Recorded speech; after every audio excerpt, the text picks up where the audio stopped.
أعوذ بالله من الشيطان الرجيم.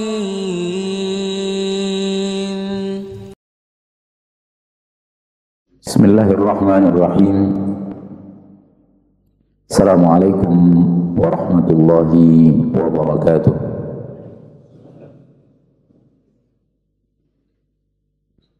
إن الحمد لله نحمده ونستعينه ونستغفره ونعوذ بالله من شرور أنفسنا ومن سيئات أعمالنا. من يهده الله فلا مضل له ومن يضلل فلا هادي له. أشهد أن لا إله إلا الله وحده لا شريك له وأشهد أن محمدا عبده ورسوله صلى الله عليه وعلى آله وأصحابه ومن تبعهم بإحسان إلى يوم الدين وسلم تسليما كثيرا. يا أيها الذين آمنوا اتقوا الله حق تقاته ولا تموتن إلا وأنتم مسلمون. يا أيها الناس اتقوا ربكم الذي خلقكم من نفس واحدة وخلق منها زوجها وبث منهما رجالا كثيرا ونساء واتقوا الله الذي تساءلون به والأرحام إن الله كان عليكم رقيبا. يا أيها الذين آمنوا اتقوا الله وقولوا قولا سديدا يصلح لكم أعمالكم ويغفر لكم ذنوبكم ومن يطع الله ورسوله فقد فاز فوزا عظيما. أما بعد فإن أصدق الحديث كتاب الله وخير الهدي هدي محمد صلى الله عليه وسلم. شر الأمور محدثاتها فإن كل محدثة بدعة وكل بدعة ضلالة وكل ضلالة في النار.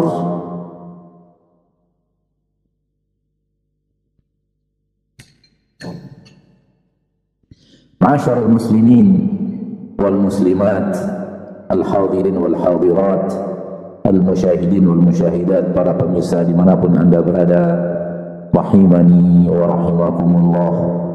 Mari kita bersyukur kepada Allah subhanahu wa ta'ala, Rabb yang maha pengasih lagi maha penyayang, yang mencurahkan kepada kita nikmat-nikmat yang sangat teramat banyak. Walau kita sadar, kita akui terkadang atau sering nikmat-nikmat yang Allah Ta'ala berikan kepada kita, kita gunakan untuk hal yang tidak Ia ridhoi. Ia curahkan kepada kita kasih sayangnya, nikmat-nikmatnya. Dengan nikmat itu kita melakukan hal yang Ia larang, hal yang Ia tidak sukai, hal yang Ia perintahkan kita untuk menjauhinya. Akan tetapi Allah yang maha pengasih lagi maha penyayang tidak serta-merta menghentikan nikmat itu, dikarenakan kita telah menggunakannya untuk hal yang tidak Dia ridhoi. Kalau itu yang Allah lakukan kepada kita, hancur kita. Kalau kita mau berbuat maksiat menggunakan mata, lalu Allah hentikan nikmat mata. Kalau kita berbuat maksiat dengan telinga, lalu Allah hentikan nikmat telinga yang Ia berikan kepada kita. Kalau kita menggunakan kaki untuk melangkah ke tempat yang Allah tidak ridhoi, lalu kemudian Allah hentikan nikmat kaki itu. Dan Allah fa'alul lima yurid. Innallaha ala kulli syai'in qadir. Allah berbuat apapun yang Ia inginkan tanpa seorang pun yang bisa menghalangi. Allah maha bisa atas segala sesuatu. Demi Allah, Allah bisa kalau Allah mau. La qaddarahullah. Semoga Allah tidak takdirkan dalam hidup kita mencabut nikmatnya seketika.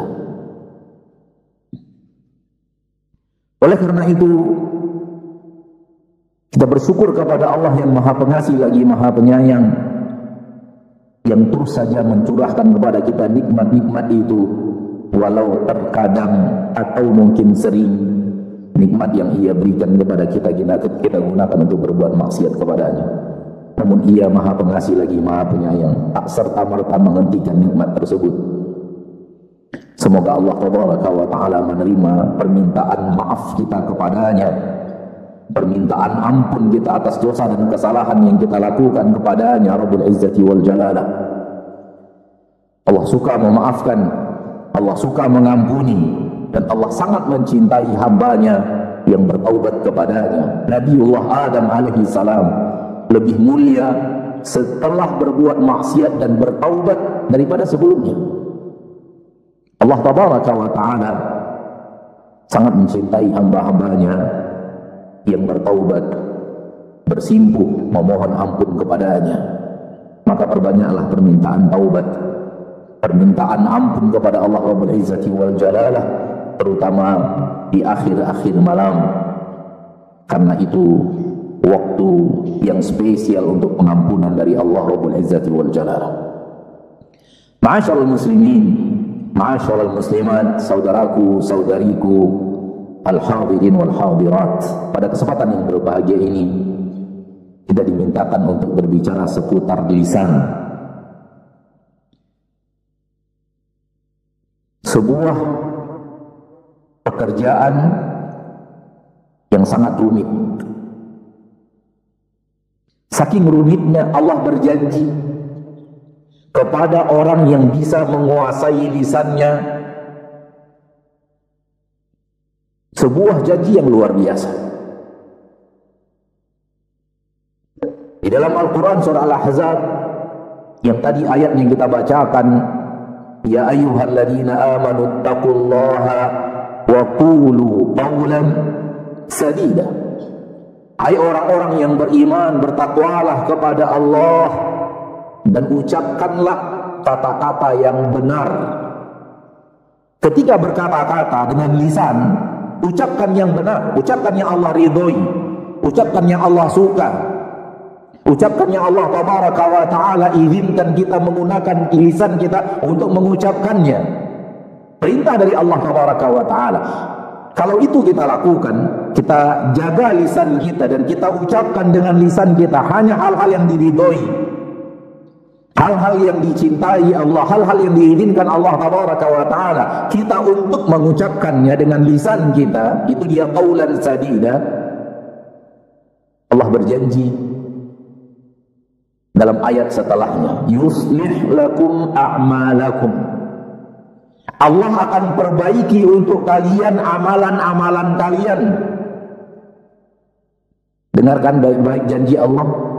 Manakala seorang muslim, muslimah menjalankan perintah Allah yang satu ini, menjaga lisannya dan tidak menggunakan lisan kecuali untuk hal yang diridhoi dan dicintai Allah Tabaraka wa Ta'ala, Allah akan perbaiki untuk kalian amal kalian.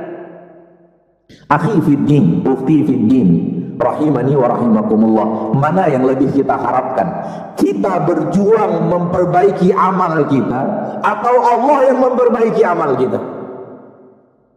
Mana yang lebih hebat? Adalah yang kedua. Kalau Allah sudah memperbaiki amal kita, maka ini sebuah kemuliaan yang luar biasa, keagungan yang sangat hebat. Dan ini janji Allah kepada siapa? Kepada orang yang menjaga lisannya. Ketika sebuah fadilah, sebuah amal besar, itu menunjukkan bahwa amal itu tak gampang mencapainya. Ketika fadilah sebuah amal besar, itu menunjukkan bahwa amal itu bukan amal yang sepele, bukan amal yang gampang dan mudah.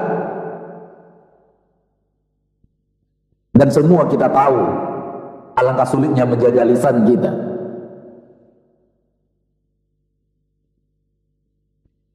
Seorang ulama bernama Yunus bin Ubaid, dari beliau Imam Ahmad banyak belajar akhlak dan banyak belajar adab seorang ahli ilmu. Yunus bin Ubaid mengatakan, rahimahullah, engkau bisa saja menyaksikan orang-orang yang rajin sholat di malam hari, namun siang harinya melakukan hal yang diharamkan Allah. Dan engkau bisa saja menyaksikan orang-orang yang puasa di siang hari dan malam harinya melakukan yang dimurkai dan tidak diridhoi Allah Taala. Namun engkau tidak akan saksikan orang yang menjaga lisannya, lalu engkau temukan amalannya berbeda dengan lisannya yang dia jaga itu. Beliau mengatakan orang sholat malam tidak menjamin bahwa siangnya dia tidak melakukan yang diharamkan Allah. Orang yang puasa di siang hari tidak menjamin malam harinya dia melakukan hal yang dimurkai Allah Ta'ala. Namun orang yang sudah menjaga lisannya, engkau tidak akan temukan orang itu amalnya rusak. Dan ini buah daripada Allah Ta'ala yang memperbaiki untuk seorang hamba amalnya, buah daripada fadilah daripada dia yang menjaga apa? Lisannya.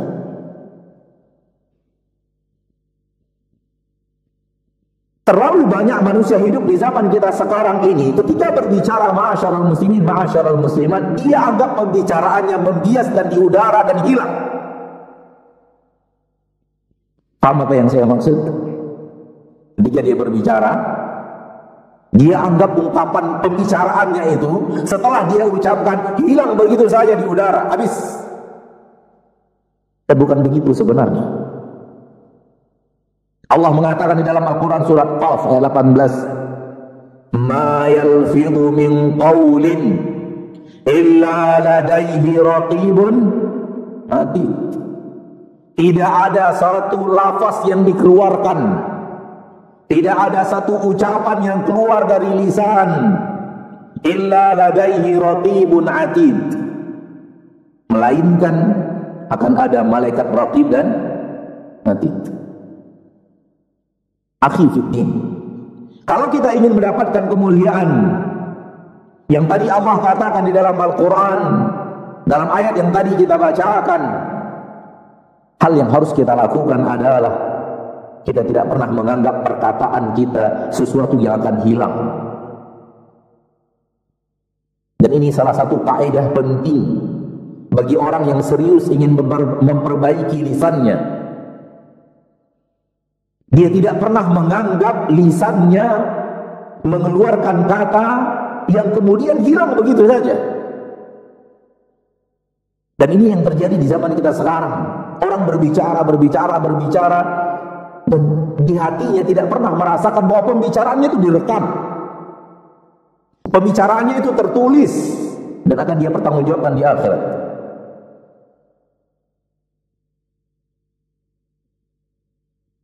Dan sifat ini yang telah hilang dari banyak manusia yang mengucapkan asyhadu an la ilaha illallah wa asyhadu anna muhammadar rasulullah di zaman kita sekarang. Rasa bahwa lisannya itu sesuatu yang akan dia pertanggungjawabkan di akhirat. Sehingga akhirnya ketika sifat itu hilang, yang terjadi adalah lisan digunakan untuk hal yang tidak diridhoi oleh Allah Ta'ala, dan seolah-olah tidak ada penyesalan, seolah-olah tidak terjadi hal yang tidak baik, seolah-olah tidak terjadi dosa dan maksiat. Dan ini salah satu indikasi hati yang sudah mulai rusak. Ma'asyiral muslimin, ma'asyiral muslimat, kita tahu hati adalah raja. Raja anggota tubuh adalah hati. Hati yang memerintahkan apapun kepada seluruh anggota badan. Ketika hati ingin melihat, dia akan perintahkan mata, lihat, wahai mata. Ketika hati ingin pergi ke sebuah tempat, apapun tempat itu, yang baik, yang buruk, hati yang memerintahkan, saya ingin ke sana, kaki langkahkan. Kaki pun melangkah mengikuti perintah hati. Hal yang sama dengan lisan.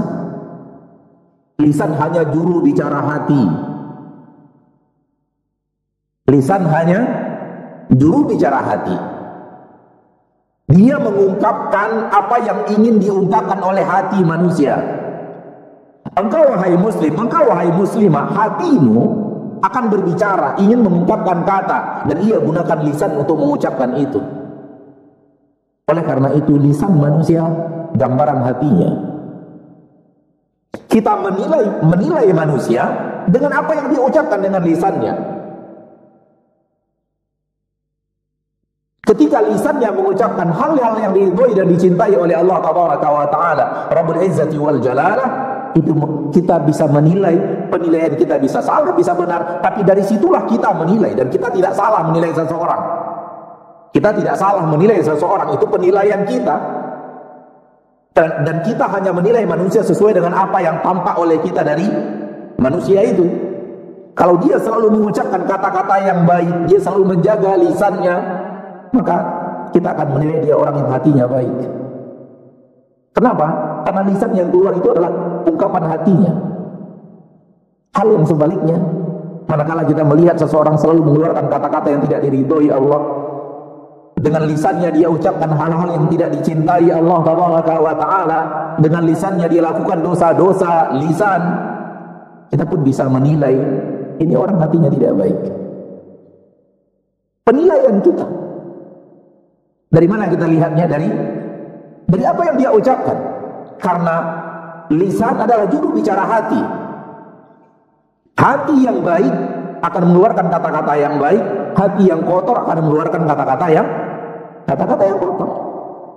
Dan ilmu pasti ada di sisi Allah Subhanahu wa Ta'ala. Kita menilai orang dengan lisannya. Ma'asyarul muslimin, ma'asyarul muslimat, rahimani wa rahimakumullah. Di dalam agama kita ada beberapa kaidah penting yang berhubungan dengan lisan. Kaidah yang pertama, bahwa lisan ini adalah nikmat besar dari Allah Tabaraka wa Ta'ala yang harus dijaga untuk menyempurnakan Islam. Kesempurnaan Islam seseorang akan dilihat, salah satu di antaranya adalah dari lisannya.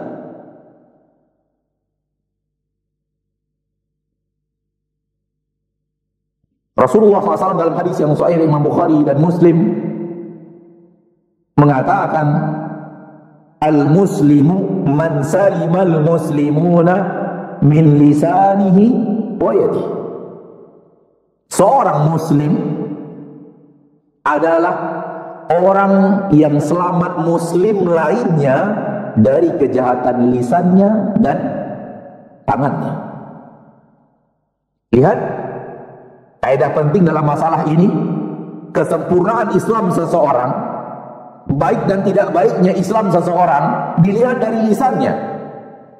Apakah lisannya tersebut lisan yang dia jaga dari menzolimi orang lain dengan lisannya atau tidak?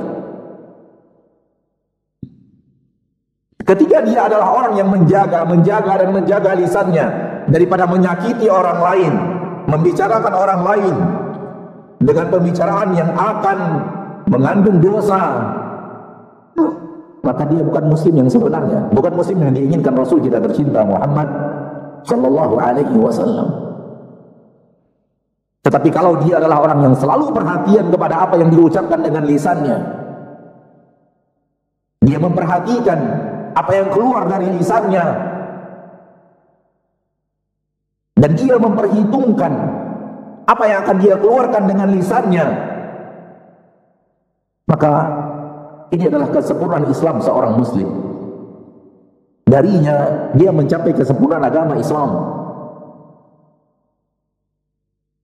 Dengarkan apa yang dikatakan Rasul kita tercinta SAW di dalam hadis yang diriwayatkan oleh Abu Hurairah. Rasulullah SAW bersabda, "Man kana yu'minu billahi wal yawmil akhir falyaqul khairan aw liyasmut." Barang siapa yang beriman kepada Allah dan hari akhir, benar-benar beriman dia kepada Allah dan hari akhir, maka yang harus terjadi pada dirinya kalau dia memang betul-betul beriman kepada Allah dan hari akhir, falyaqul khairan aw liyasmut, hendaklah dia mengucapkan kata-kata yang baik, aw liyasmut, atau hendaklah dia diam. Lihat, lisan manusia cerminan agama seorang manusia. Kalau dia benar-benar beriman kepada Allah, benar-benar beriman kepada hari akhir, imannya akan mengekang lisannya dari berbuat maksiat kepada Allah, sebagaimana mengekang anggota tubuh yang lainnya untuk berbuat maksiat kepada Allah Rabbul Izzati wal Jalala.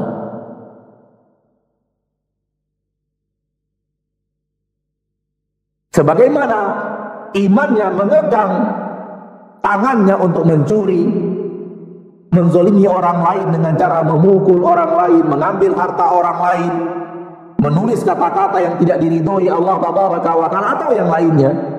Sebagaimana imannya menghalangi kakinya untuk melangkah ke tempat-tempat maksiat, hal yang sama imannya akan menghalangi lisannya untuk mengucapkan kata-kata yang tidak diridhoi dan tidak dicintai Allah Rabbul Izzati wal Jalala. Maka masing-masing kita, ma'asyiral muslimin, ma'asyiral muslimat, hendaklah memperhatikan diri kita masing-masing, bagaimana kita dengan lisan kita. Sekiranya kita dengan lisan kita adalah orang yang peduli dan perhatian terhadap lisan itu, semoga ini adalah bahagian daripada apa yang dikatakan oleh Nabi SAW, orang yang beriman, benar-benar beriman kepada Allah dan hari akhir. Betul-betul beriman kepada Allah dan hari akhir.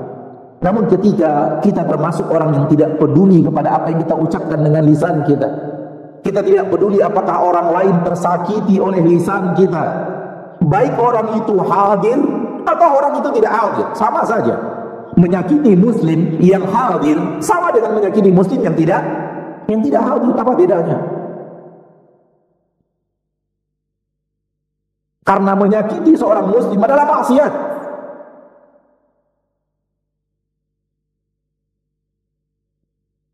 Salah satu cara untuk berhenti daripada ghibah adalah, bayangkan kalau orang yang kita bicarakan itu hadir di hadapan kita, sanggup kita bicara dia?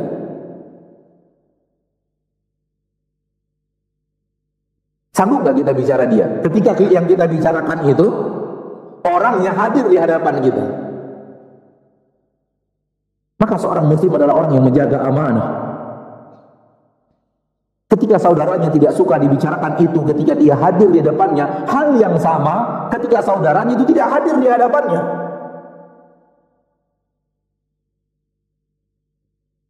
Dinukilkan kepada kita oleh para ahli ilmu dalam muhadarah mereka bahwa salah seorang ulama salaf bersama anaknya sedang belajar di malam hari, bermudzakarah ilmiah dan beribadah di dalam masjid bersama anaknya. Mereka mudzakarah ilmu, murajaah ilmu, menghafalkan ilmu, sholat malam. Dan di dalam masjid banyak orang yang hadir di dalam masjid, lalu sebahagian mereka tidur. Tak ada sholat malamnya, tak ada murajaah ilmiahnya, tak ada membaca Al-Qur'annya. Dan seorang ulama salaf dan anaknya ini belajar. Di akhir malam anaknya berkata, ada apa orang ini nggak bangun di malam hari untuk beribadah? Sang ayah mengatakan, hai anakku, engkau tidak belajar, engkau tidak menimba ilmu, dan engkau tidak sholat dan tidur seperti mereka tanpa membicarakan mereka. Lebih baik bagimu daripada engkau belajar dan membicarakan mereka. Engkau tidak sholat malam seperti yang tadi, engkau tidak murajaah ilmu seperti yang tadi, namun orang lain ini selamat dari lisanmu. Lebih baik bagimu daripada engkau belajar, daripada engkau menimba ilmu, daripada engkau sholat, namun orang lain engkau sakiti dengan lisanmu. Ya akhi, kita belajar ilmu agama untuk apa? Untuk kita. Camkan baik-baik, kita belajar ilmu agama untuk diri kita, bukan untuk menilai orang lain dengan ilmu agama yang kita pelajari. Kita mempelajari ilmu agama untuk memperbaiki diri kita, bukan untuk melihat apa yang orang lain lakukan lalu membuat penilaian. Masing-masing manusia biarkan Allah yang menilai mereka. Kita tidak tahu. Dan ini kesalahan besar manusia di zaman kita sekarang, waliyadzubillah. Mereka belajar ilmu agama, lalu digunakan ilmu agama itu untuk menilai orang lain. Ya akhi, nilai diri Anda sendiri. Sudahkah bersih kita? Sudahkah benar amalan kita? Sudahkah benar niat kita? Sudahkah benar amal kita? Sudahkah bersih harta kita? Adapun berbicara hukum syariat, bukan berbicara orangnya, individu per individu, ini namanya amar ma'ruf nahi mungkar. Semisal orang-orang yang seperti yang kita katakan tadi, di zaman kita sekarang terlalu banyak orang yang hidup tidak menjaga lisannya. Ini membicarakan hukum syariat, tidak membicarakan individu per individu, tidak menilai orang dalam arti kata perorangan, si fulan begini, si fulan begini, si fulan begini. Tapi kita lihat realita nyata di zaman kita sekarang terlalu banyak orang yang hidup tidak menjaga lisan, tanpa membicarakan siapa orangnya, siapa fulannya, siapa individunya. Ini bukan ghibah, ini hanya bicara amar ma'ruf dan nahi mungkar. Kita tidak bicara siapapun, kita melihat realita kehidupan yang kita saksikan, dan kita ucapkan itu untuk mengingatkan saudara kita kaum muslimin dan muslimat daripada lisan kita, daripada amal yang tidak yang banyak dikerjakan manusia, membicarakan orang lain, menilai orang lain. Tapi yang kita maksud adalah fulan bagaimana dia begini, si fulan bagaimana dia begini. Kita sebut namanya, nama yang kita sebut itu orang sekitar kita tahu kita sedang membicarakan si fulan. Ini yang kita maksud menilai orang lain. Dan hal yang seperti ini bukan tugas kita. Biarkan Allah menilai seseorang. Biarkan Allah yang menilai dan menghisab amal orang lain. Kita tidak ditugaskan Allah untuk itu. Wa ma arsalnaka 'alaihim hafidha wa lasta 'alaihim bimusaitir. Engkau tidak sebagai orang yang menguasai mereka. Engkau bukan orang yang ditugaskan untuk menjaga mereka. Biarkan manusia dengan amalnya. Biarkan orang lain dengan perbuatannya. Kalau kita lihat kesalahan, kita wajib menegur ketika kita sampai kepadanya dan bisa memberikan nasihat kepadanya. Namun menilainya biarkan Allah Rabbul Izzati wal Jalal.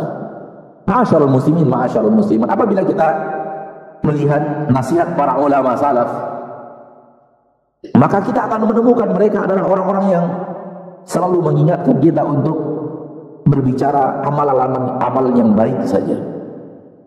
Abdullah bin Mas'ud radhiyallahu taala anhu wa arda mengatakan, tidak ada di permukaan bumi ini, laisa fid dunya syai'un ahwaju min tulis sijni minal lisani. Tidak ada di dunia ini yang lebih pantas untuk dipenjarakan dalam waktu yang sangat panjang lebih daripada lisan.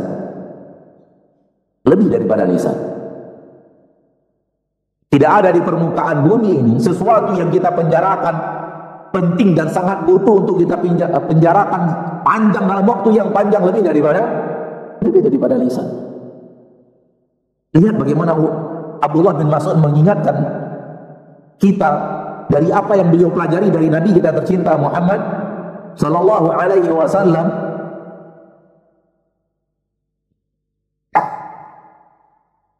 Pentingnya memperhatikan apa yang kita keluar dari lisan kita.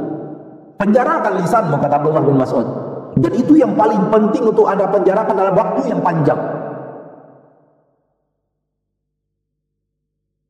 Dan hadis Nabi sallallahu alaihi wasallam yang tadi kita bacakan, "Man kana yu'minu billahi wal yawmil akhir falyaqul khairan aw liyasmut," mengarah itu kepada penjara itu.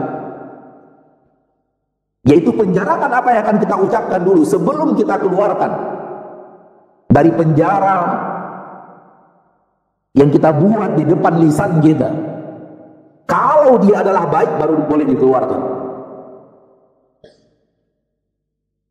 Jadi seorang mukmin ketika akan berbicara, dia tidak berbicara asal bicara, tapi dia memperhatikan apa yang akan dia bicarakan. Dia menghitung dulu. Para ulama mengatakan lisan itu, kata-kata itu, kalau engkau belum ucapkan, engkau akan menguasai dia. Belum diucapkan. Tapi kalau sudah dia ucapkan, dia diucapkan, dia akan menguasai dirimu. Dan maksud menguasai diri adalah boleh jadi kata-kata yang akan engkau keluarkan itu akan memberikan hal-hal yang akan berakibat buruk kepadamu. Kalau dia belum diucapkan, masih di dalam keinginan untuk mengucapkan, kita bisa menguasai dia. Tapi kalau sudah diucapkan, dia menguasai kita. Ma'asyiral muslimin, ma'asyiral muslimat. Jadi seorang muslim kalau akan berbicara, dia akan perhatian dulu sebelum dia mengucapkan kata-kata itu. Sebelum dia mengucapkan kalimat yang akan dia ucapkan, dia memperhatikan apakah ucapan saya ini adalah sesuatu yang Allah ridhoi, sesuatu yang Allah cintai, sesuatu yang diizinkan Allah untuk saya ucapkan. Sekiranya iya, baru dia ucapkan. Kalau tidak, dia pilih apa? Diam. Falyaqul khairan. Ketika dia mengucapkan sesuatu, hendaklah yang dia ucapkan yang baik-baik. Ketika Nabi mengatakan hendaklah diucapkan yang baik, berarti difikirkan dulu apa yang akan diucapkan. Jadi hati ketika akan mengucapkan menimbang dulu ucapan, baik atau tidak. Kalau baik, ucapkan. Syekh Abdul Razak di dalam salah satu nasihat dia mengatakan kalimat itu ada 3. Maka seseorang muslim ketika akan berbicara, dia menimbang, ini kalimat yang akan saya keluarkan masuk salah satu dari kalimat yang mana. Pertama, kalimat yang baik. Kita yakini bahwa dia baik. Kita berilmu bahwa kalimat yang kita ucapkan ini baik dan benar. Allah ridhoi, Allah cintai, bahagian daripada amal ma'ruf, bahagian daripada nahi mungkar, bahagian daripada sesuatu yang tidak melanggar syariat. Kata Nabi SAW, kalau begitu ucapkan. Falyaqul khairan. Atau yang kedua sebaliknya. Berarti yang kedua adalah kita yakin ucapan yang akan kita ucapkan ini bahagian daripada hal yang tidak diridhoi Allah, tidak dicintai Allah, bahagian daripada maksiat. Tugas kita adalah liyasmut. Dan kedua-dua ini ada di dalam hadis ini. Falyaqul khairan atau liyasmut. Tinggal yang ketiga. Yang ketiga kata beliau adalah sebuah kalimat yang kita tidak tahu dan belum yakin apakah dia masuk kepada kebaikan atau masuk ke dalam keburukan. Jadilah kita orang yang tidak paham dan kurang mengerti tentang menimbang perkataan ini, apakah dia termasuk hal yang diridhoi Allah atau termasuk hal yang tidak diridhoi Allah Taala. Ketika itu terjadi, maka berlaku hadis Nabi SAW, "Faman ittaqas syubuhat qad istabara'a li dinihi wa 'irdihi." Barang siapa yang menjauhi syubhat, maka dia telah menjaga agamanya dan menjaga kehormatannya. Maka kata-kata yang kita tidak tahu apakah ini bahagian daripada hal yang diridhoi atau bahagian daripada hal yang dimurkai, masuk dalam umur mustabihat. Dan umur mustabihat, perintah dari agama kita adalah jauhi dan bukan lakukan. Tak jelas halal haramnya, tinggalkan. Masyaallah muslimin, ini hal yang pertama yang harus kita sadari, bahwa kesempurnaan Islam seseorang itu dilihat dari lisannya. Maka bukankah kita benar-benar ingin menjadi orang yang beriman kepada Allah dan hari akhir? Kalau kita benar-benar ingin menjadi orang yang beriman kepada Allah dan hari akhir, tugas kita adalah jaga lisan kita. Jaga lisan kita. Dan ketika seseorang tidak menjaga lisannya, berarti ada cacat dalam imannya kepada Allah dan hari akhir. Ada cacat dalam imannya kepada Allah dan hari akhir. Jangan dia terlalu pede mengatakan saya beriman kepada Allah dan hari akhir ketika dia adalah orang yang selalu menyakiti orang lain dengan lisannya. Kaidah yang kedua, seluruh yang kita ucapkan akan kita pertanggungjawabkan di akhirat. Seluruh yang kita ucapkan akan kita bertanggungjawabkan di hari kiamat. Ini kaidah penting. Dan itu sudah kita sampaikan tadi di awal, bahwa terlalu banyak manusia di zaman kita sekarang ketika mengucapkan kata-kata, dia tidak merasa bahwa kata-katanya itu akan menjadi sesuatu yang akan dia pertanggungjawabkan di hadapan Allah. Umar bin Abdul Aziz mengatakan, "Man adda kalamahu min amalih, barang siapa yang selalu menganggap perkataannya adalah amalannya. Barang siapa yang selalu menganggap perkataannya adalah amal. Perkataan itu amal atau tidak? Amal. Amal yang akan kita pertanggungjawabkan di hadapan Allah. In syarran fa syarrun wa in khairan fa khairun. Kalau amal itu baik, maka baik balasannya. Kalau amal itu buruk, maka buruk balasannya. Namun terlalu banyak orang hidup, perkataan itu tidak dianggap amal. Yang dianggap amal adalah sholat, puasa, haji. Itu amal baik. Mencuri, khianat, membunuh orang itu amal buruk. Amal dari anggota tubuh yang lain. Sementara apa yang keluar dari lisannya tidak dianggap amal. Tidak dianggap amal oleh dia. Padahal lisan juga amal yang akan ditulis oleh Allah dan akan dipertanggungjawabkan di hari akhirat. Yang akan ditulis oleh malaikat, perintah dari Allah, dan akan dipertanggungjawabkan di akhirat. Maka Imam Umar bin Abdul Aziz mengatakan, man adda kalamahu min amalih. Barang siapa yang selalu menganggap perkataannya adalah amalnya. Jadi perlu menghadirkan apa? Yang saya ucapkan ini amal saya, yang dengannya saya bisa mendekatkan diri kepada Allah atau menjauhkan diri saya dari Allah. Ini yang perlu dihadirkan agar kita menjaga lisan kita, agar kita peduli kepada apa yang keluar dari lisan kita. Apa yang akan terjadi? Man adda amalahu, man adda kalamahu min amali, kata Umar bin Abdul Aziz, man adda kalamahu min amali, barang siapa yang selalu menganggap perkataannya adalah bahagian daripada amalnya, qalla kalamuhu illa fima nafa', maka akan sedikit berbicaranya dia. Illa fima nafa', kecuali untuk perkara-perkara yang penuh dengan manfaat.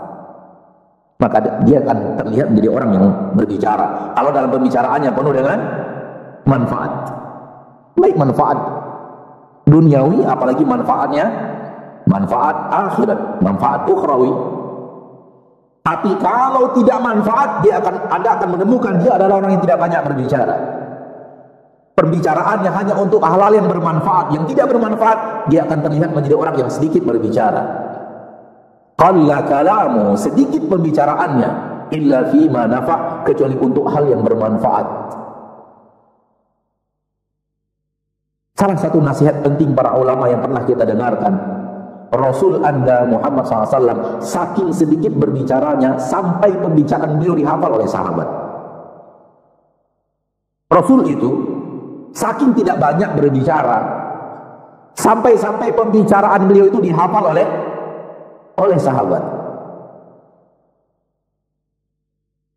Sampai apa yang diucapkan Rasulullah SAW, sahabat bisa menghafalnya. Ini menunjukkan bahwa Rasul tidak seorang yang berbicara panjang lebar dan beliau berbicara pada waktu yang dibutuhkan, pada bahasan yang dibutuhkan, pada kesempatan yang memang tepat pada waktunya, sehingga diperhatikan ucapan-ucapan beliau, diperhatikan oleh para sahabat dan dihafalkan. Coba kalau kita duduk sekarang bersama seseorang, bisa kita hafal kata-katanya? Terlalu banyak yang diucapkan dalam satu majelis. Ma'asyarul muslimin, ma'asyarul muslimat, rahimani wa rahimakumullah. Datang seseorang kepada Salman Al-Farisi radhiyallahu taala an, minta nasihat kepada sahabat Rasulullah SAW, Salman Al-Farisi. Ausini, berikan saya wasiat, berikan saya nasihat. Kata Salman Al-Farisi, la tatakallam. Nasihat saya kepadamu, jangan ngomong. Jangan ngomong. Orang ini berkata, ma yakdibu ahadun ya'ish an la yatakallam. Siapa orang tidak akan sanggup, orang yang hidup tidak akan sanggup hidup tanpa berbicara. Kata beliau, fa in takallamta fatakallam bi khair. Kalau engkau ingin bicara, maka bicara yang baik-baik saja. Subhanallah, nasihat berharga dari Salman Al-Farisi. Dan mungkin nasihat ini sangat penting untuk kita hadirkan terus.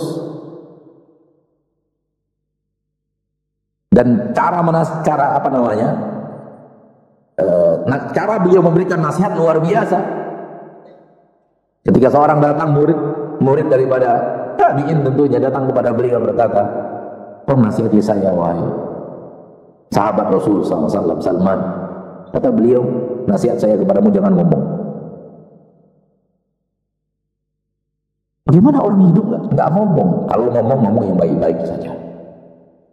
Subhanallah. Kalau begini, murid-murid Rasulullah SAW apalagi? Ini Rasul kita tercinta Muhammad Sallallahu Alaihi Wasallam. Dan ini sering saya sampaikan, sering saya ulang-ulang bahwa Abdullah bin Abbas radhiyallahu taala anhu, Abdullah bin Abbas ketika pertama kali akan menghadiri majlis yang diundang beliau oleh Umar bin Khattab untuk duduk di majlisnya Dewan Syura, tempat di mana berkumpulnya para sahabat-sahabat tua untuk berdiskusi masalah agama, masalah kaum muslimin, masalah-masalah syariat. Kita tahu Abdullah bin Abbas di usia muda 20-an tahun dimasukkan oleh Umar bin Khattab ke dalam Dewan Syura. Dan Dewan Syura itu isinya para sahabat-sahabat tua, para ahli Badar, ahli Uhud yang hadir di perang Badar, hadir di perang Uhud, dari sahabat-sahabat Nabi yang spesial. Ketika hari pertama akan menghadiri majlis Umar bin Khattab radhiyallahu taala anhu, pesan ibunya, "Anakku, Umar adalah orang yang tidak mengizinkan di depannya seorang muslim dicela, seorang muslim digibahi. Maka hati-hati, di majlis Umar tidak akan ada seorang muslim pun yang dicederai." Ini apa yang diketahui oleh para sahabat tentang siapa Umar bin Khattab radhiyallahu taala anhu wa ardhah. Dan bagaimana pengamalan sehingga ibu Abdullah bin Abbas menasihati, "Jaga lisanmu wahai anakku, engkau sudah berhadapan dengan siapa? Dengan Umar." Dan Umar orangnya tegas. Ketika ada kesalahan ditegur. Sehingga saking tegasnya Umar, sultan sampai takut kepada Umar radhiyallahu taala sebagai anaknya. Yang ada di dalam hadis Rasul kita tercinta Muhammad sallallahu alaihi wasallam.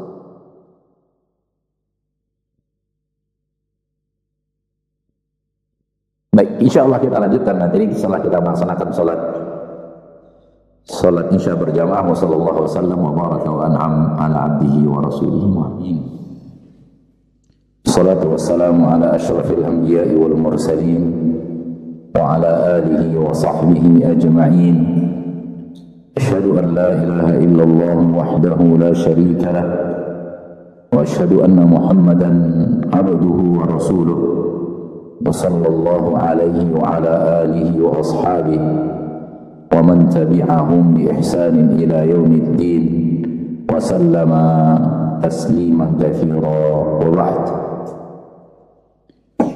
Berikutnya, kaidah penting dalam masalah lisan adalah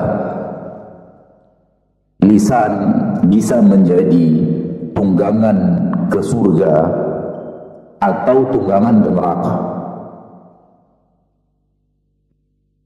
Lisan bisa menjadi alat yang akan mengantarkan kita ke surga atau mengantarkan kita ke neraka. Manakala digunakan untuk hal-hal yang diridhoi oleh Allah Tabaraka wa Ta'ala, maka di sana sini kita menemukan hadis-hadis Rasul kita tercinta tentang orang-orang yang menjaga lisannya untuk hal yang Allah ridhoi sehingga terbuka untuknya pintu surga.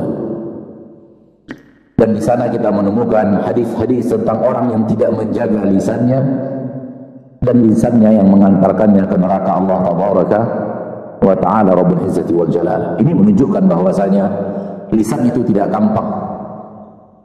Dia bisa menjadi sesuatu yang akan memberikan manfaat luar biasa kepada pemilik lisan itu, atau justru menjadi hal yang mengantarkannya ke jurang kehinaan luar biasa. Izinkan saya mengatakan surgamu atau nerakamu adalah ada di lisan itu. Karena lisan itu bisa mengantarkan engkau ke surga Allah dengan izin Allah, dan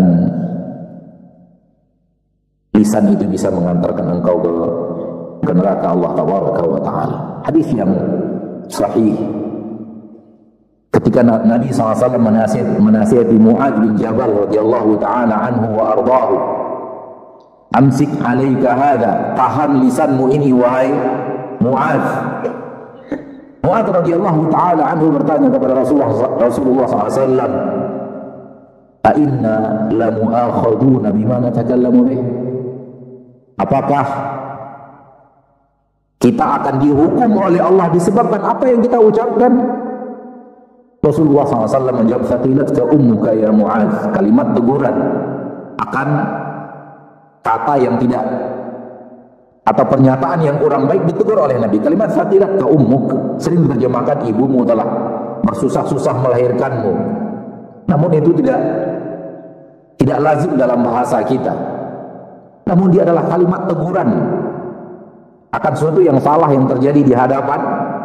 Kata Nabi SAW kepada Mu'adz bin Jabal, "Thaqilatka ummuka ya Mu'adz, wa hal yakubbun nasu fin nari ala wujuhihim illa hasaidu alsinatihim."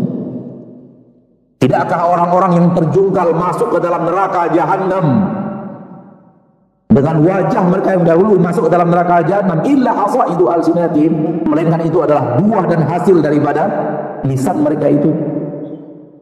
Lihat, penyebab banyaknya masuk manusia ke neraka Allah Tabaraka wa Ta'ala, kata Nabi SAW dalam hadis ini, adalah lisan.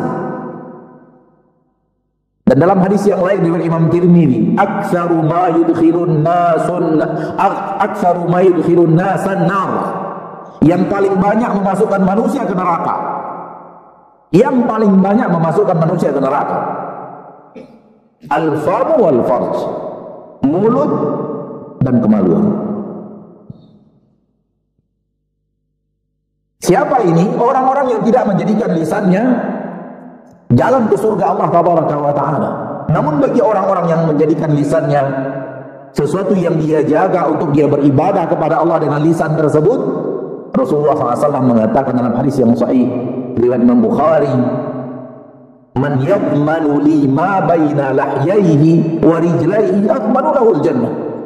Barang siapa yang mau berjanji kepada aku, yang mau berkomitmen kepada aku untuk menjaga sesuatu yang ada di antara dua jenggotnya dan sesuatu yang ada di antara dua kakinya, maka untuknya jaminan surga. Lihat, di satu sisi lisan pengantar manusia ke neraka, di satu sisi lisan pengantar manusia ke surga. Yang berkomitmen menjaga lisannya yang ada di antara dua jenggotnya, jenggot yang pertama di bagian bawah, jenggot yang kedua maksudnya adalah kumis. Dan ini uslub Arab, taghlib ahadul amrain, mendahulukan penyebutan satu padahal dia dua hal yang berbeda. Seperti istilah isya'ain, dua isya, maksudnya adalah salat maghrib dan salat isya. Taghlibul amrain, taglibu ahadil amrain, ini masyhur dalam uslub berbahasa Arab. Barang siapa yang menjamin untuk menjaga apa yang ada di antara jenggot dan kumisnya, maka saya jaminkan untuknya surga. Siapa mereka? Mereka yang menjadikan lisan-lisannya tunggangan mereka untuk mencari ridho Allah dan mendapatkan surga Allah Rabbul Izzati wal Jalal. Di dalam hadis yang sahih Imam Bukhari, "Innar rajula la yatakallamu bi kalimatin min ridwanillah." Ada orang yang berbicara dengan sebuah kalimat dari hal yang diridhoi oleh Allah Tabaraka wa Ta'ala, yarfa'uhu Allahu biha fil jannati darajat. Allah akan angkat derajatnya yang sangat tinggi di surga Allah Subhanahu wa Ta'ala. Wa innar rajula la yatakallamu bi kalimatin min sakhatillah. Ada juga orang yang berbicara kalimat dari hal-hal yang dimurkai oleh Allah, yahwi biha fi nari jahannam. Dengan kalimat itu dia terjungkal masuk ke dalam neraka jahannam. Lihat ma'asyarul muslimin, ma'asyarul muslimat, bahaya lisan kalau kita tidak perhatian dengan apa yang akan kita bicarakan dengan lisan kita. Adapun orang-orang yang menjaga lisannya, menggunakan lisannya untuk ketaatan, hadis sahih Imam Muslim, Rasulullah SAW bersabda, sabaqal mutafarridun, sabaqal mutafarridun. Lebih dahulu masuk surga mutafarridun, lebih dahulu masuk surga mutafarridun. Qalu wa man mutafarridun ya Rasulullah? Para sahabat bertanya, siapa yang ada maksud dengan mutafarridun ya Rasulullah? Alladzina lam yazal lisanuhum ratban min dzikrillah. Mutafarridun adalah orang yang lisannya selalu basah dengan zikir kepada Allah tabaraka wa taala. Yang lisannya selalu dia gunakan untuk bertasbih, bertakbir, bertahlil, beramar ma'ruf, bernahi mungkar, mengajak manusia kepada kebaikan, melarang mereka daripada yang mungkar, mengajarkan ilmu, berdiskusi ilmu, membaca Al-Quran, menasihati orang yang perlu dinasihati, mengingatkan orang yang perlu diingatkan, menasihati keluarga, menasihati kerabat, membicarakan diskusi ilmu agama, tanya jawab masalah syariat, dan lainnya, dan yang lainnya yang diridhoi dan dicintai oleh Allah Taala, Rabbul Izzati wal Jalal. Mereka yang selalu lisannya dibasahkan dalam rangka ketaatan kepada Allah, mereka lah mutafarridun. Mereka lah orang-orang yang lebih dahulu masuk ke dalam surga Allah Rabbul Izzati wal Jalal. Maka lihat, lisan yang sangat kecil ternyata bukan sembarangan. Dia bisa menjadi sesuatu yang membuat manusia lebih dahulu masuk surga dibanding yang lainnya, atau dia bisa menjadikan kita, naudzubillahi min dzalik, orang yang justru diantarkan ke neraka oleh sebab lisannya. Maka lisan adalah sesuatu yang bisa mengantarkan manusia ke surga dengan izin Allah, dan justru bisa mengantarkan manusia ke neraka disebabkan apa yang dia lakukan. Maka berhati-hatilah untuk menjaga lisan. Kaidah berikutnya tentang lisan, ma'asyarul muslimin. Apabila kita mengetahui aib seseorang, maka kaidahnya adalah jangan dibicarakan, ditutupi.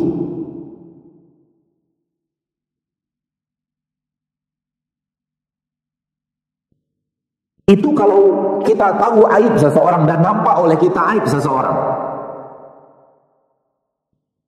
Dan mengetahui aib seseorang dilarang dengan cari-cari tahu, kan? Dilarang oleh Allah Tabaraka wa Ta'ala, sebagaimana yang Allah firman dalam Al-Quran surat Al-Hujurat, wala tajassasu, jangan kalian tajassus, mencari-cari kesalahan orang. Manakala nampak oleh kita seseorang melakukan sesuatu yang itu adalah maksiat, nampak oleh kita, atau kelihatan oleh kita dia melakukan sesuatu yang tidak diridhoi Allah Tabaraka wa Ta'ala, berarti tahu kita aibnya. Tanpa kita menyengaja mengetahui aib itu, tugas kita adalah tutupi aib itu, jangan dibicarakan. Tahan lisan kita dari membicarakan aib orang lain, kesalahan orang lain. Itu tugas yang diberikan Allah Tabaraka wa Ta'ala kepada kita. Kaidahnya adalah tutup, dengan lisan kita tutup aib orang, bukan untuk dibicarakan aib manusia. Siapa manusia di permukaan bumi yang tidak punya aib, jauh? Kecuali para nabi dan para rasul. Tidak ada manusia di permukaan bumi kecuali para nabi dan para rasul yang tidak memiliki aib. Ada kita yang tidak memiliki kesalahan dan kekeliruan dalam berbuat dan beramal, berkomunikasi bersama manusia, bermuamalah bersama manusia. Nggak ada aib, apalagi di zaman kita sekarang. Maka kalau lisan ini digunakan untuk membicarakan aib orang lain, sangat banyak yang akan bisa kita bicarakan. Tapi tugas lisan yang diberikan Allah Taala justru menutupi aib. Dan orang yang membiasakan dirinya menutupi aib orang lain, Allah akan berikan ganjaran kepadanya. Allah tutup aibnya di dunia dan di akhirat. Masyaallah muslimin, tidakkah kita ingin sebuah kemuliaan yang luar biasa ini? Aib kita, sebagaimana yang kita ketahui bahwa tidak ada manusia yang tidak memiliki aib, Allah tutup di dunia sehingga orang lain tidak tahu. Allah tutup di akhirat sehingga ketika Allah menghisab, Allah turunkan penutup, sebagaimana yang dikatakan oleh Rasulullah SAW. Orang mukmin ketika dihisab oleh Allah, Allah turunkan penutup, Allah turunkan kanaf, sehingga hanya dia dan Allah, sementara penduduk masyarakat tidak tahu Allah dan dia membicarakan apa. Sementara orang yang tidak Allah berikan itu kepadanya, Allah bicara kepadanya tanpa hijab yang Allah turunkan. Apa yang Allah sampaikan kepadanya didengar oleh seluruh penduduk masyarakat, dan apa yang dia jawab kepada Allah didengar oleh seluruh penduduk masyarakat. Apa yang Allah katakan kepadanya, dosa-dosanya. Bukankah engkau pernah melakukan ini, pernah melakukan ini, pernah melakukan ini, pernah melakukan ini, pernah melakukan ini, pada hari ini engkau melakukan ini. Ini salah satu ciri hari kiamat, salah satu sifat yang terjadi pada hari kiamat dan keadaannya pada hari kiamat. Yauma tublas sarair, yauma tubla as-sarair, hari di mana seluruh hal-hal yang bersifat rahasia ditampakkan oleh Allah. Baik rahasia individu kita ditampakkan oleh Allah kepada kita, atau naudzubillah min dzalik ditampakkan kepada seluruh penduduk masyarakat. Tidak ada yang namanya rahasia di permukaan bumi ini. Tak ada yang namanya rahasia kalau sudah berhubungan dengan ilmu Allah. Namun kita yang menganggapnya rahasia. Dan salah satu rahasia kita adalah dosa dan kesalahan kita. Dan ketika kita berbuat maksiat dan orang lain tidak tahu, jangan anggap karena kita mahir menyembunyikannya. Bukan itu, masyaallah muslimin. Bukan itu. Tapi karena Allah masih sayang kepada kita, Allah masih merahmati kita, Allah masih menyayangi kita. Dengan Allah apa? Allah tutup kesalahan kita dari orang lain, sehingga orang lain tahu kesalahan apa yang kita lakukan. Tak tahu kita bagaimana kita hidup di permukaan bumi kalau Allah bongkar kesalahan itu kepada orang lain. Dalam bahasa kita, tidak tahu kita letakkan wajah kita di mana lagi sudah. Mau di mana kita sembunyikan wajah kita? Kalau Allah bongkar kesalahan itu, Allah bisa atau tidak membongkar kesalahan kita? Bisa, sangat bisa. Fa'alul lima yurid, la radda li hukmi. Tidak ada yang bisa menolak hukum keputusan Allah tabaraka wa ta'ala. Maka pelaku maksiat yang maksiatnya tidak diketahui manusia karena Allah masih menyayanginya, merahmatinya, dan ini adalah salah satu rahmat Allah kepada pelaku maksiat. Karena kalau Allah bongkar kesalahannya dan Allah bisa melakukan itu, akan hancur hidupnya. Semua kita ingin dosa dan kesalahan kita yang pernah kita lakukan, dan kita minta ampun kepada Allah, dan kita sangat berharap diampuni oleh Allah, walau kita tidak pernah tahu secara pasti sudah diampuni atau tidak, kita nggak pernah tahu. Dan hikmahnya supaya kita terus minta ampun dan terus minta ampun sampai akhir hayat kita. Ini hikmah kenapa Allah tidak memberitahu kepada kita telah diampuni atau tidak, supaya kita tidak kemudian leluasa lagi dan tidak didatangi oleh iblis. Dosamu sudah diampuni, sekarang mulai lembaran baru, dosa sedikit. Maka ketika Allah menutupi itu, kalau kita ingin Allah menutupi dosa dan kesalahan itu, amalan yang harus rajin kita lakukan adalah menutupi kesalahan orang lain. Maka yang rajin menutupi kesalahan orang lain, Allah tabaraka wa ta'ala akan tutupi kesalahannya. Apabila sampai kepada kita aib orang lain, tugas kita adalah menutupi. Ini kaidah penting dalam masalah ini. Bukan untuk dibicarakan. Aib manusia bukan untuk dibicarakan, tapi untuk ditutupi.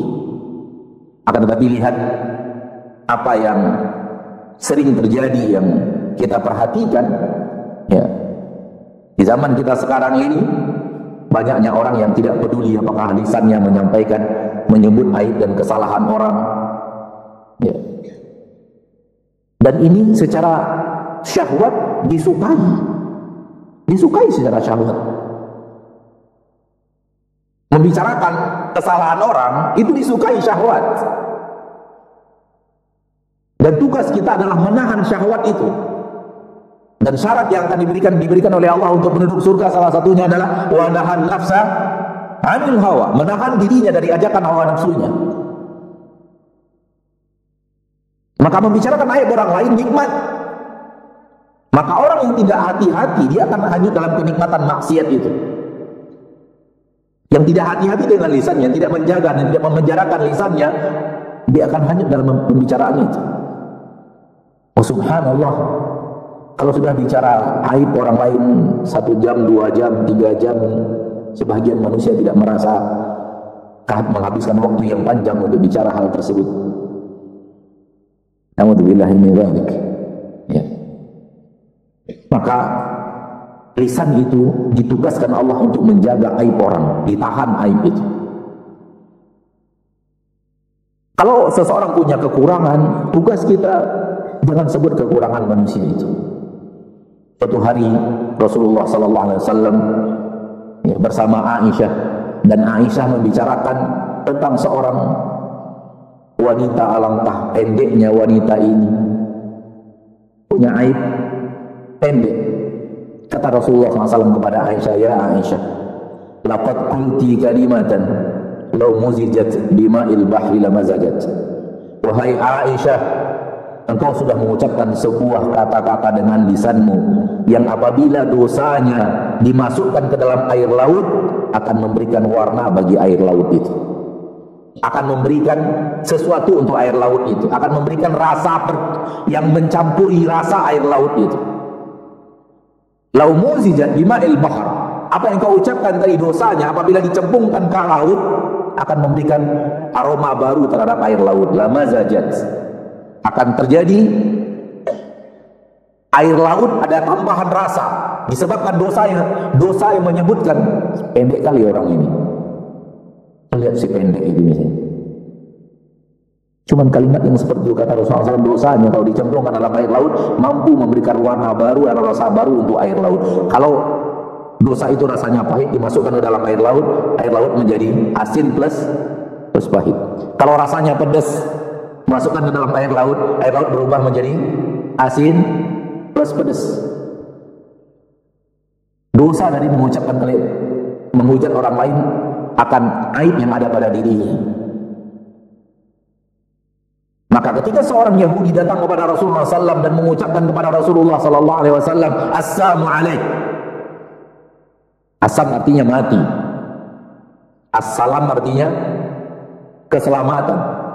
Orang Yahudi ingin mencaci Nabi dengan mengucapkan kata yang mirip dengan Assalamu alaikum.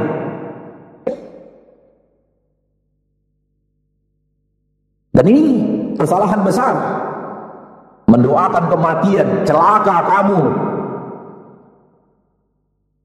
Namun Nabi hanya menjawab wa alaik, dan engkau juga. Subhanallah, Nabi ketika itu pemimpin Madinah. Secara profesi duniawi, Rasulullah itu penguasa di kota Madinah. Secara agama sudah tidak bisa dibantah lagi, beliau yang terbaik, manusia terbaik sekaligus pemimpin di kota Madinah ketika itu. Rakyatnya orang Yahudi dibawa ke pemimpinannya mengucapkan kata yang seperti itu kepada Rasul kita tercinta Muhammad SAW. Rasul tidak membalasnya dengan hal yang lebih parah daripada itu. Rasul hanya mengatakan wa alaik. Rasul dengar apa yang dia ucapkan, kata-kata buruk, doa-doa buruk yang didoakan kepadanya. Rasulnya mengatakan wa alaik, dan engkau juga. Itu orang Yahudi, ma'asyar muslimin, mengucapkan kata-kata buruk. Rasul tidak balas dengan yang buruk dan lebih buruk daripada itu. Inilah Rasul kita tercinta Muhammad sallallahu alaihi wasallam. Kita hidup untuk menjauhi menzalimi orang lain. Kita berusaha hidup sekuat tenaga wafat dengan meminimalisir kezaliman kita kepada orang lain, termasuk, dan itu yang paling harus diperhatikan, apabila kita menzalimi orang lain dengan lisan kita. Karena di akhirat kelak, orang yang kita bicarakan aibnya itu Allah akan datangkan dan minta kita bertanggung jawab untuk apa yang kita ucapkan terhadap dirinya. Di akhirat nanti, ma'asyarul muslimin, ya, yang sudah kita sembunyikan dari orang lain, kita bicara aib orang lain di belakang dia tidak dengar, menurut kita dia tidak dengar. Di akhirat Allah akan beritahu dia, engkau dibicarakan oleh si fulan, engkau dibicarakan oleh fulan, engkau dibicarakan oleh si fulan. Akan Allah beritahu. Seluruh yang berhubungan dengan kita, penzoliman atau dizolimi, akan diberikan oleh Allah, dihadirkan kepada kita, dan kita tahu fulan menzolimi kita, fulan menzolimi kita, fulan menzolimi kita. Dan semua penzoliman lisan kita kepada orang lain akan kita pertanggungjawabkan di akhirat. Si fulan akan datang kepada kita, engkau telah menzolimi saya minta pertanggungjawaban. Dia minta keadilan dari Allah Taala. Pada saat itu kita akan bayar. Bayarnya pakai apa? Pakai sholat. Sholat kita untuk dia, pahalanya. Apalagi zakat kita untuk dia, pahalanya. Puasa kita untuk dia, pahalanya. Untuk orang-orang yang kita zalimi dengan lisan kita tersebut, Itu baru yang dengan lisan kita, yang hartanya, yang darahnya mungkin ditumpahkan, yang pernah dipukul dan yang lain. Seluruh penzaliman datang dan minta Allah Taala memberikan keadilan. Kalau kita tidak jaga lisan kita dan kemudian sibuk membicarakan aib orang lain, apa yang akan terjadi pada diri kita di akhirat? Kemungkinan besar masuk kepada orang bangkrut yang dikatakan Rasulullah sallallahu alaihi wasallam. Hadis yang sahih Imam Bukhari dan Muslim, Rasulullah SAW mengatakan, atadruna manil muflis? Tahukah kalian siapa orang-orang yang bangkrut? Jawaban sahabat, al-muflisu fina man la dirham lahu wa la mata'. Orang yang bangkrut di tengah-tengah kami ya Rasulullah, orang yang tidak punya dirham dan tidak punya harta. Dirham enggak punya, uang enggak punya, karena ada dinar dan dirham, alat tukar. Uang enggak punya, harta juga enggak punya. Ini orang yang bangkrut. Sudahlah hartanya habis, uangnya habis. Karena boleh jadi ada orang yang uangnya tidak ada, tapi hartanya masih melimpah. Ada tanah yang belum terjual, ada rumah yang belum terjual, ada perkebunan yang belum terjual, namun uangnya habis. Harta masih banyak. Ini sudahlah tidak ada harta, tidak ada uang. Kata Nabi, innal muflisa min ummati, sesungguhnya orang yang bangkrut dari umatku, man ya'ti yaumal qiyamati bi salatin wa siyamin wa zakah, yang datang pada hari kiamat dengan pahala salat, pahala zakat, pahala puasa. Wa ya'ti wa qad syatama hada wa qadafa hada wa akala mala hada wa daraba hada wa safaka dama hada. Namun dia datang pernah mencela orang ini, pernah memukul orang ini, pernah mengambil harta orang ini, pernah menumpahkan darah orang ini, pernah memukul seseorang, pernah mengambil harta orang lain dengan cara yang zalim. Fayu'ta hada min hasanati wa hada min hasanati wa hada min hasanati. Maka orang-orang yang dia zalimi tersebut diberikan pahala-pahala tadi, diberikan kepada orang ini, diberikan kepada orang ini, diberikan kepada orang ini. Fa in faniyat hasanatu, tatkala terlalu banyak orang yang dia zalimi.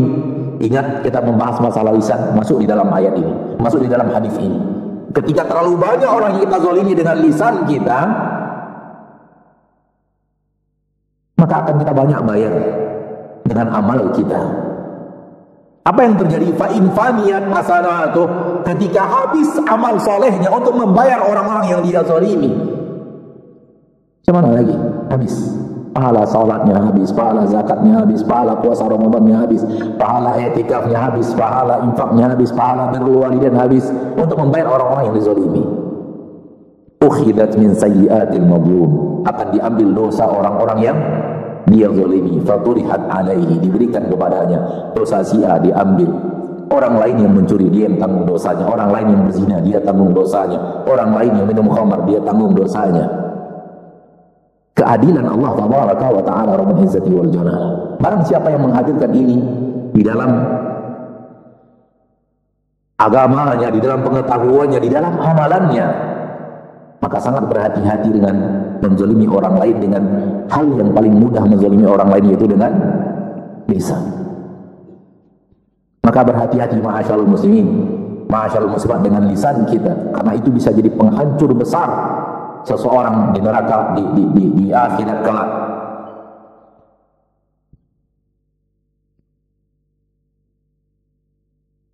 Dengannya selesai beberapa kaidah penting dalam masalah lisan, dan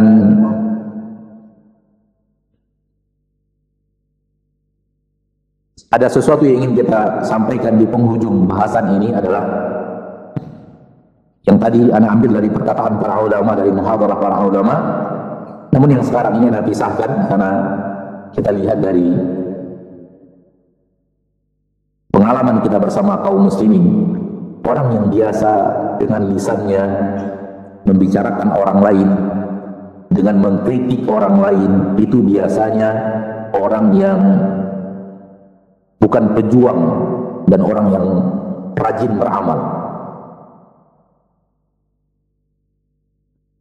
Biasanya orang yang pejuang, orang yang ingin berbuat untuk orang lain, orang yang ingin melakukan amalan-amalan besar, lisannya akan dia tahan. Dia akan sedikit berbicara dan banyak beramal. Namun orang yang banyak beramal itu biasanya bukan pejuang. Orang yang banyak berbicara biasanya bukan pejuang. Kita biasa mengetahui ada pemain, ada penonton. Biasanya yang paling banyak ngomong siapa? Penonton. Adapun pemain banyaknya apa? Beraksi. Orang yang banyak beraksi untuk agama Allah, maka akan sedikit ngomongnya. Orang yang banyak ngomong, sedikit aksinya untuk agama Allah. Ini pengalaman dari kehidupan kita bersama kaum muslimin, kita lihat. Ya. Kita perhatikan orang-orang yang Masya Allah berjuang untuk agama Allah, entah apa yang sedang dia kerjakan. Kita akan lihat dirinya, lisannya terjaga dari tak suka membicarakan aib orang lain, tak suka membicarakan kesalahan orang lain. Kenapa? Dia disibukkan dengan pekerjaannya, dia disibukkan dengan aktivitasnya, dia disibukkan dengan amal yang dia amalkan, perjuangan yang sedang dia lakukan. Apakah penulis buku, apakah seorang dai penceramah, apakah seorang yang memang berjuang di sebuah yayasan kemudian mendirikan sesuatu yang bermanfaat untuk umat. Kita akan melihat orang-orang seperti itu menahan lisannya. Tapi orang yang ini tidak di sini, tidak apa kerjaannya? Mengkritik para pejuang tadi. Menilai. Ya akhi, menilai manusia alangkah gampangnya. Tapi coba berbuat. Coba untuk berbuat. Kalau Anda tidak merasakan, tidak akan menemukan, tak mudah ternyata berbuat. Dan ini harus selalu sampaikan kepada saudara-saudaraku, sahabat-sahabatku yang memang sedang berbuat, sedang beraksi untuk agama Allah, sedang berjuang untuk menegakkan agama Allah Tabaraka wa Ta'ala. Biarkan apabila Anda mendengar kritikan orang lain tentang dirimu, biar saja. Justru Anda bersyukur. Ketika Anda dikritik berarti Anda bukan penonton. Anda adalah pemain. Orang yang sedang beraksi, insya Allah. Namun kalau kebiasaan Anda mengkritik, berarti Anda harus sadar bahwa Anda bukanlah pemain. Orang yang berbuat, orang yang sedang berjuang, dia tahu rumitnya perjuangan itu, dan banyaknya lika-liku yang harus dia jalani dalam perjuangannya itu, dan banyaknya hal-hal yang harus menarik usahanya, pikirannya untuk perjuangan itu. Dia tidak disibukkan lisannya untuk memperhatikan orang lain dan mengkritik orang lain, karena dia sibuk dengan amalan yang sedang dia lakukan. Namun orang yang tidak punya amal, maka akan sibuk melihat amal orang lain lalu membuat kritikan demi kritikan.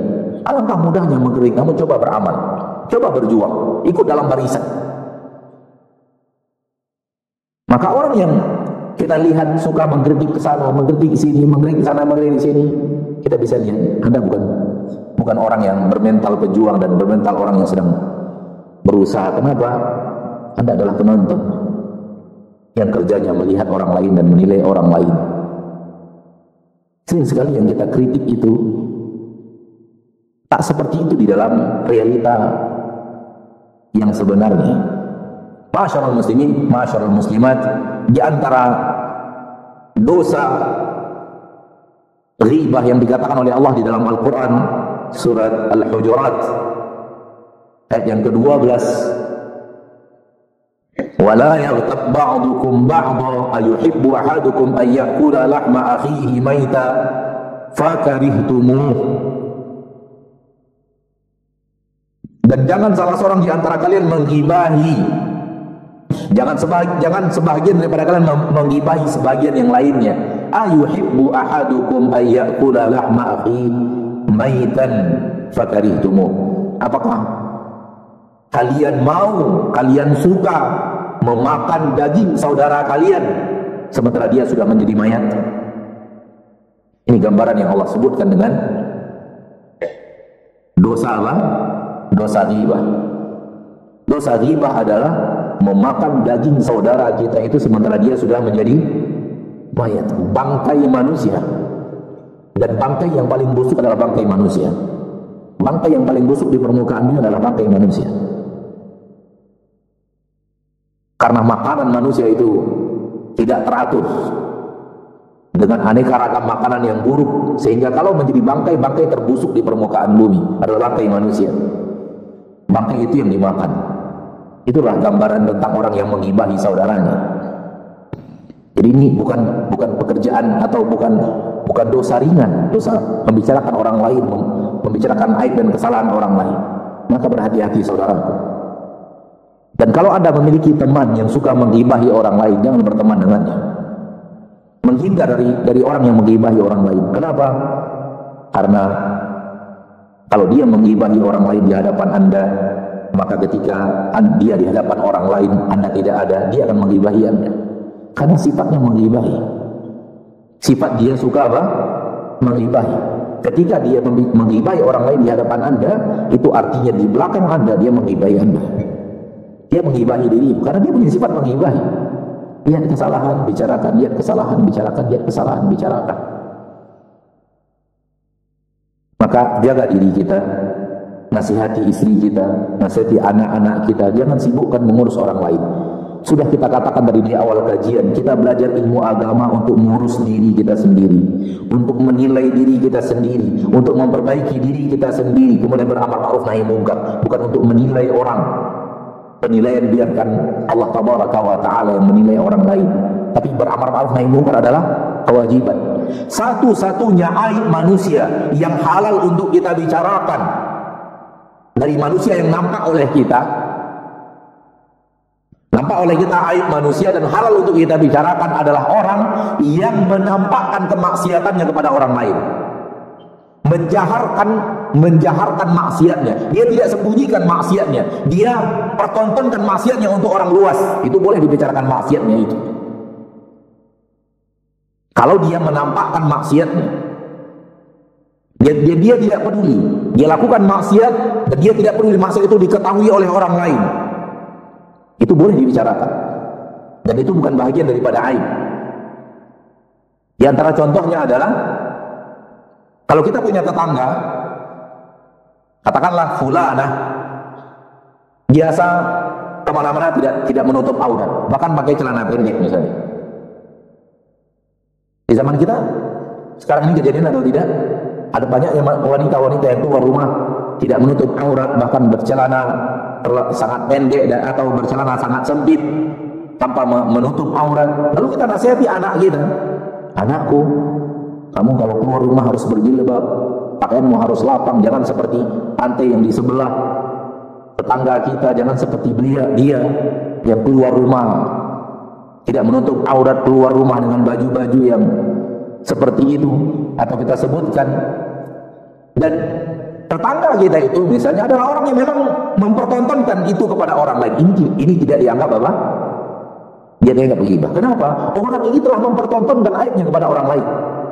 Dia sudah mengumumkan, inilah saya dengan maksiat saya.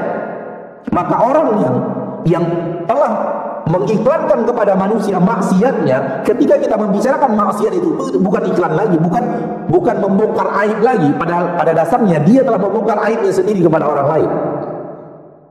Maka orang yang mujahirun fisqan, orang yang menjaharkan maksiatnya kepada orang lain, maka ketika kita sebut namanya, kita nasihati orang lain, kita sebut namanya, kita sebut kesalahan yang dia lakukan, itu bukanlah ghibah. Karena ghibah membongkar aib yang tersembunyi, menyebutkan sesuatu yang tersembunyi, itu dia yang terlarang. Namun kalau dia sudah menjaharkan, dia sudah mengumumkan kepada orang ini saya dengan maksiat saya, maka poin maksiat yang itu boleh dibicarakan dan tidak dianggap aib. Tapi kalau kepada yang lain tidak boleh. Yang tidak dia jaharkan tak boleh kita bicarakan. Ini yang bisa kita sampaikan, dan kita bawakan firman Allah di dalam Al-Quran surat Al-Isra ayat yang ke-53. Wa qul li'ibadi yaqulu allati hiya ahsan, dan katakan wahai Nabi kepada hamba-hambaku, hendaklah mereka mengucapkan kata-kata yang terbaik. Inna syaitana yanzaghu bainahum, sesungguhnya syaitan akan mampu untuk menyeret mereka dan membuat pertikaian di antara mereka. Lisan juga hati-hati, ketika kita mengucapkan sesuatu kepada manusia, cari kata-kata yang terbaik, cari kata-kata yang terbagus untuk berbicara kepada manusia. Kalau tidak, syaitan punya kesempatan untuk membuat permusuhan antara seorang muslim dengan muslim lainnya, seorang muslimah dengan muslimah lainnya. Ini juga bahagian daripada hal yang harus kita lakukan dengan lisan kita. Ya, kalau mengucapkan kata-kata kepada manusia, pilih kata-kata yang baik. Dan barometernya adalah kembalikan kepada diri kita. Bagaimana kalau kalimat itu kita diucapkan orang kepada kita, apakah kita ridho atau tidak ridho? Kalau kita ridho, berarti orang lain juga akan ridho dengan yang kita ucapkan. Namun kalau kita tidak ridho, seandainya kata-kata itu diarahkan orang kepada diri kita, berarti orang lain juga tidak akan ridho kalau kata-kata itu kita arahkan kepada mereka. Maka seorang mukmin bercermin kepada dirinya untuk sesuatu yang akan dia lakukan kepada saudaranya. Sekiranya dia tidak suka diperlakukan seperti itu, maka dia tidak memperlakukan saudaranya dengan cara seperti itu. Karena orang lain juga pasti tidak suka. Namun kalau dia ridho orang melakukan itu kepadanya, berarti orang lain juga ridho kalau dia mengucapkan kata-kata itu kepada mereka.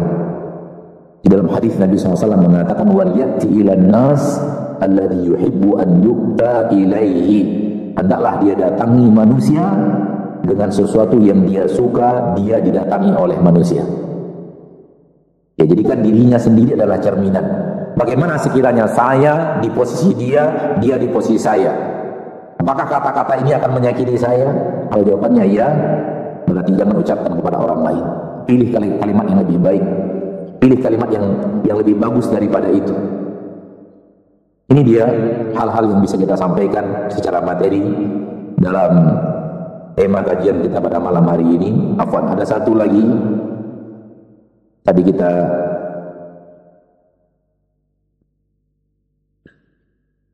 sempat ambil dari makalah.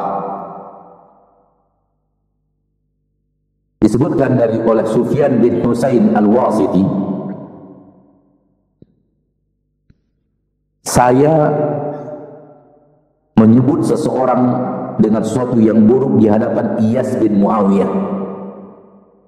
Saya menyebut seseorang dengan perkara yang buruk di hadapan Iyas bin Muawiyah. Iyas bin Muawiyah adalah tabi'in masyhur, seorang qadhi yang sangat alim, yang sangat zahid, yang sangat cerdas, sehingga dijadikan oleh pemimpin di saat itu sebagai qadhi di kota Basrah.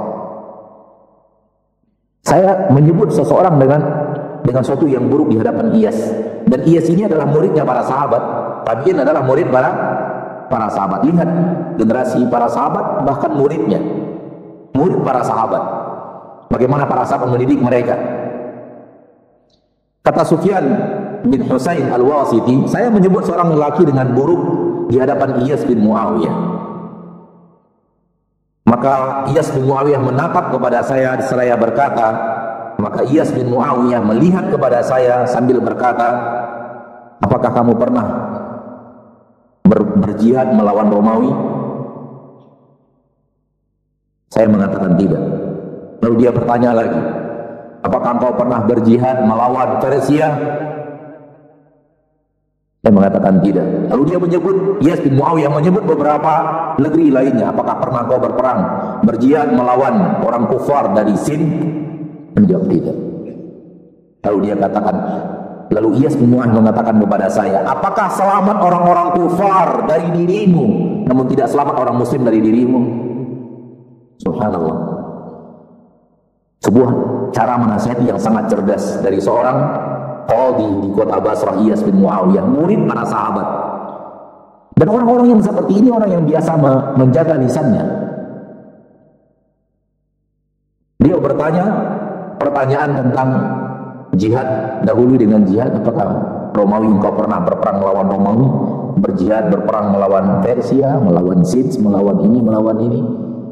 Dan orang itu mengatakan tidak. Kata Iyas, selamat orang kafir dari keburukanmu dan tidak selamat orang muslim dari keburukanmu. Apa ini? Subhanallah. Dan di zaman kita tidak ada jihad, kan? Jihad yang ada di zaman para sahabat, di zaman para tabi'in, zaman kita sudah tidak ada. Adapun jihad-jihad yang ada, jihad-jihad palsu. Sebagaimana yang dikatakan oleh para ulama, Maka ketika orang-orang kufar selamat dari keburukan kita, maka tidak selamat orang muslim dari keburukan kita. Wallahu ta'ala. Sampai di sini pertemuan kita pada kesempatan yang berbahagia ini. Semoga Allah tabaraka wa ta'ala Rabbul Izzati wal Jalalah menjadikan kita seorang muslim yang peduli dengan benda kecil yang Allah letakkan di dalam mulut kita bernama lisan. Hati-hati, karena Allah tabaraka wa ta'ala menjadikan lisan itu untuk hal yang Allah ridhoi, bukan untuk hal yang Allah benci. Allah menciptakan untuk kita lisan, untuk kita gunakan dalam ketaatan kepada Allah, bukan kita gunakan untuk hal yang merupakan maksiat kepada Allah tabaraka wa ta'ala. Dan ketahuilah bahwa menjaga lisan itu di zaman kita sekarang tidaklah mudah, maka perlu tekad yang sangat kuat, berusaha untuk memagarinya dengan ketaatan, dengan ketakwaan, agar yang keluar dari lisan itu ya adalah mayoritas yang akan keluar. Kita tidak bisa full 100%, itu bukan kemampuan kita, tapi mayoritas yang keluar dari lisan kita adalah hal yang diridhoi dan dicintai Allah Subhanahu wa ta'ala. Ketika keluar hal yang tidak baik, maka tugas kita adalah meminta maaf, meminta ridho orang yang pernah tersakiti, ya, dan minta ampun kepada Allah atas itu. Dan salah satu tugas kita adalah menyebut kebaikan orang tersebut yang pernah kita tersakiti, kita sakiti dengan lisan kita, menyebut-nyebut kebaikan untuknya, mendoakan kebaikan untuknya, dan hal itu bahagian daripada aksi untuk menebus kesalahan kita kepada orang lain. Sampai di sini pertemuan kita pada kesempatan yang berbahagia ini. Semoga Allah wafatkan kita semua di atas husnul khatimah. Semoga Allah maafkan dosa kita di yaumil hisab, dan semoga kita hidup semakin mampu dan mampu meminimalisir kesalahan kita hidup di permukaan bumi, dan semoga wafat kita di atas ketaatan yang terbaik dari diri kita. Subhanakallahumma wa bihamdika asyhadu an la ilaha illa anta astaghfiruka wa atubu ilaik. Assalamualaikum warahmatullahi wabarakatuh.